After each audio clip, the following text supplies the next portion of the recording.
CM news. नजर टाकूयात सकाळच्या महत्त्वाच्या बुलेटिन्सवर. संत्रा उत्पादकांसाठी आनंदाची बातमी आहे.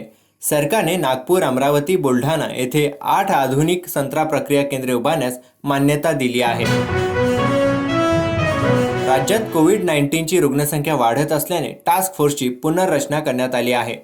टास्क फोर्सच्या अध्यक्षपदी भारतीय वैद्यकीय संशोधन परिषदेचे म्हणजेच ICMRचे माजी प्रमुख डॉक्टर रमण गंगाखेडकर यांची मंगळवारी नियुक्ती करण्यात आली आहे.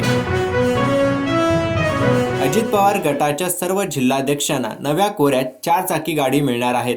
तब्बल 40हून अधिक कार अजित पवार गटाकडून खरेदी करण्यात आल्या असून या गाड्या स्टेट ड्राईव्हसाठी पक्षाच्या कार्यालयात आणण्यात आल्या आहेत. अयोध्या जंक्शन रेल्वे स्टेशनचे नाव बदलून आता अयोध्या धाम जंक्शन असं करण्यात आलं आहे. याचे उद्घाटन पंतप्रधान नरेंद्र मोदींच्या हस्ते 30 डिसेंबर रोजी होणार आहे.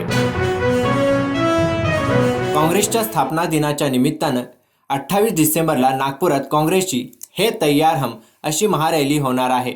राष्ट्रीय अध्यक्ष मल्लिकार्जुन खरगे, काँग्रेस नेत्या सोनिया गांधी, राहुल गांधी, प्रियंका गांधी यांच्यासह काँग्रेस कार्य समितीचे देशभरातील नेते या प्रसंगी उपस्थित राहणार आहेत.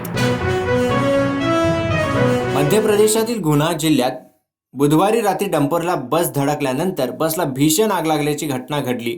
या आगीत 12 जणांचा होरपळून मृत्यू झाला तर 14 प्रवासी या अपघातात जखमी झाले.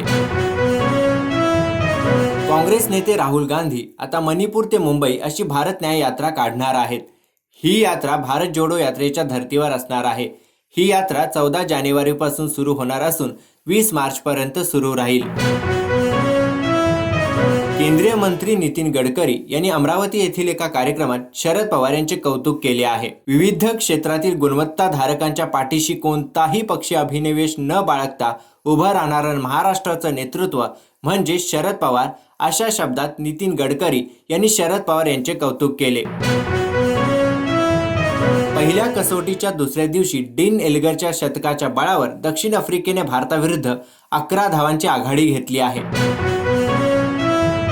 अभिनेता रणबीर कपूर आणि त्याच्या कुटुंबाविरोधात एका वकिलाने तक्रार दाखल केली आहे. त्यांच्या दरम्यान धार्मिक भावना दुखावल्याचा आरोप करण्यात आला आहे.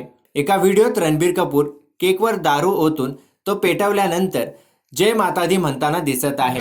या बुलेटिन मध्ये इतकंच, परंतु आणखी अपडेटसाठी पाहत राहा सीएम न्यूज.